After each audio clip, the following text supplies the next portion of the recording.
Hello everyone, story time. How did I know that, see this evolution around learning economy? I mean, again, it started back at my dissertation research at the turn of the century, and I could just see that we were changing the way we lived, worked, and played. The technology was moving us forward. And so when I started the book Inert America, the next logical progression was to write about work. And I thought that around 7, 8, 9, and 10, the Great Recession, that we were going to see certain changes, and we didn't see those.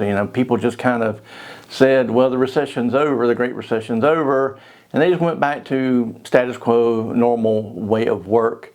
That was a little bit baffling to me, but I had this idea for human capital supply chain, even there, and I collected a lot of research and over the years, but it wasn't until AI that I really saw how the nature of work was changing, and especially with the pandemic. I mean, that changed everything. Everything that I thought was going to happen after the Great Recession, I really saw it happen after the pandemic. So almost over a decade later, is whenever I actually saw. So I saw us moving toward this learning economy.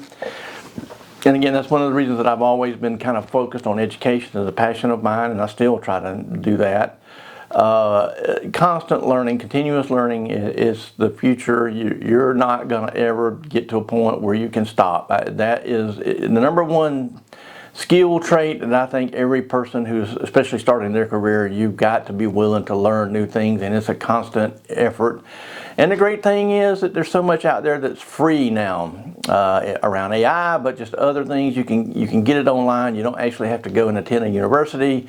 I do see universities moving to do more stuff online and also serve students, but there's a lot now that you can do, and you don't even have to go sit in a seat in a classroom somewhere. And so constant learning, continuous learning, and that's what I think the economy is, how it's evolving. So it's not going to change anytime soon.